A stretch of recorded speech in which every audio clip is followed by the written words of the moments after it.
Hello, and welcome to episode 94 of Rivers Arcade Review. My name is Ed. My channel is dedicated to the coin-operated video games of yesteryear. Today I'll be reviewing a game from my past, Super Cobra. Super Cobra was released in 1981 by Konami and licensed to Stern. My first time playing this game was at Laredo Lanes in Chicago, Illinois. Super Cobra is a side-scrolling shooter game in which you control a helicopter with an 8-way joystick and 2 buttons, one to fire missiles and one to drop bombs. This game was a sequel to the game Scramble, which plays the same way.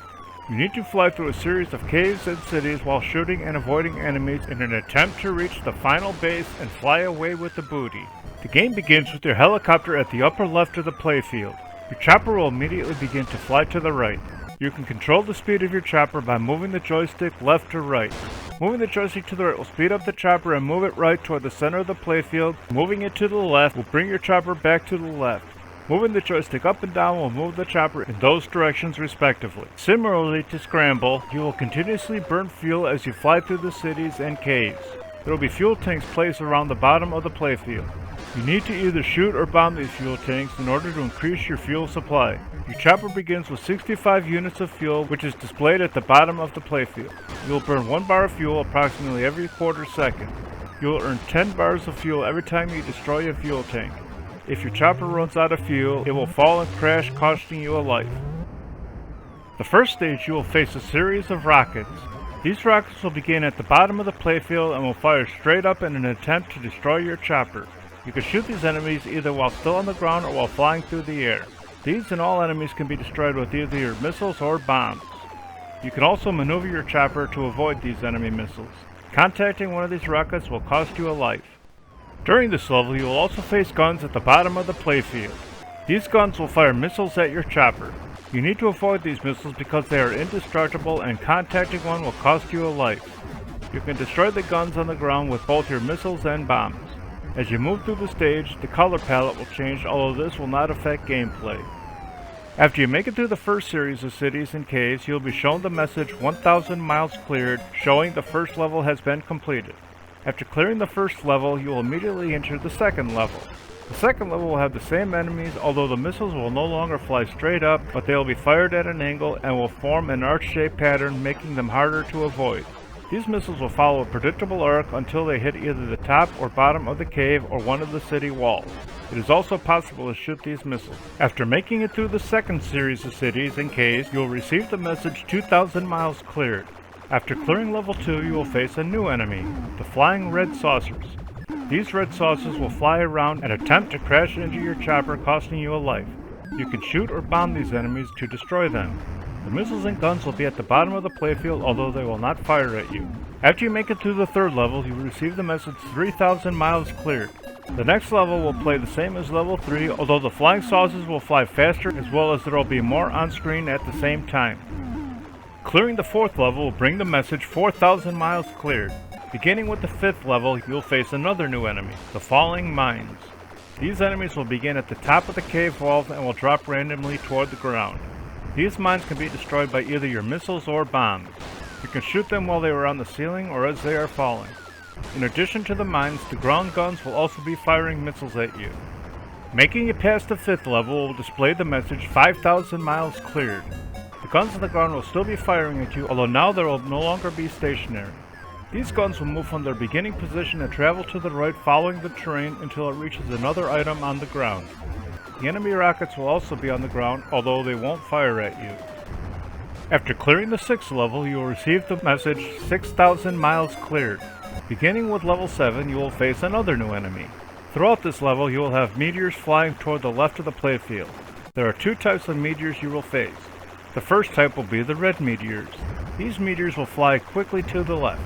These meteors can be destroyed, although if you miss it will hit your chopper, costing you a life. The second type of meteor will be green.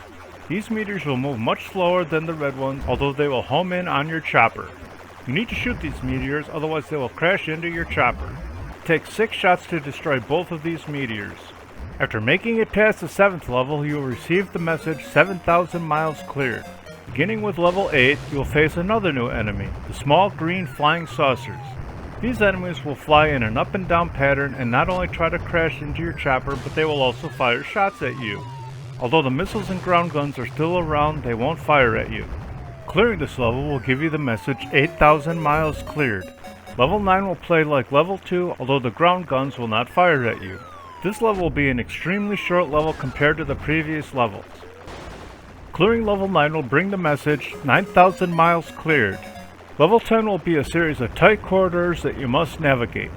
There will be a large number of fuel tanks during the first half of this level. You need to shoot most if not all of these tanks because once you reach the second half of the level, there will only be one fuel tank and that will appear near the end of the level. The first fifth of level 10 will only be fuel tanks. Like I mentioned before, you need to shoot as many of these tanks because if you don't, you run the risk of running out of fuel before you reach the end of the level.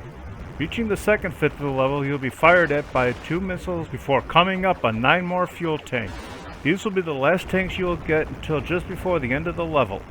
The remainder of the level require even more tight quarter flying, all while dodging missiles fired at you. Several times during this portion of the level, you'll need to use your speed control in order to fly up and down the narrow passages without hitting the walls.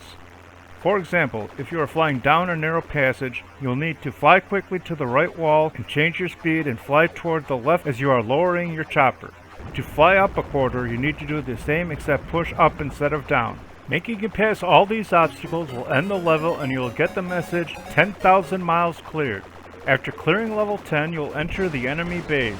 The enemy base will consist of a cityscape with guns on the ground level as well as the top of the buildings. In addition to the guns, there will be missiles being fired at angles towards you. These missiles will fly in the same arc pattern as previously in the game. Approximately 16 seconds after the round begins, you will come across the case containing the booty.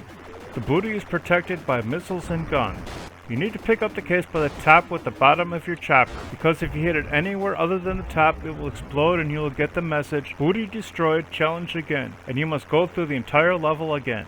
If you miss grabbing the case, you will only have to play the last half of the level and the case will appear in about 8 seconds. If you pick up the case, you will need to fly your chopper quickly upward in order to clear the building with your chopper and the case. If you don't clear the building, you will destroy the case and you will have to replay the level. If you clear the building while carrying the case, you will beat the level and you will get the message, "Congratulations, you completed your duties. Good luck next time around." Completing the level will reward you an extra life. After you complete the last level, you will return to the first level at a harder difficulty. Scoring for the game is as follows. You will earn 10 points for each second of flight, including between levels, although not after you collect the booty. You will earn 30 points for destroying a missile on the ground, 50 points for a missile in the air, 100 points for all flying saucers, and 50 points for each fuel tank. You'll earn either 100, 200, or 300 points for destroying each gun, turn them randomly, and will be displayed on screen. You will earn 100 points for each red fireball, 150 points for each green fireball, 30 points for each mine while hanging on the ceiling, 50 points for each mine while falling from the ceiling, and an extra life for successfully collecting the booty. I was never really a fan of this game, although it was mainly due to the difficulty, but I can't condemn a game due to my lack of ability, so I recommend playing it whether in an arcade or on an emulator. I like this game slightly more than Crown's Golf, but not as much as Scramble, so Super Cobra flies its way into the 90th position overall.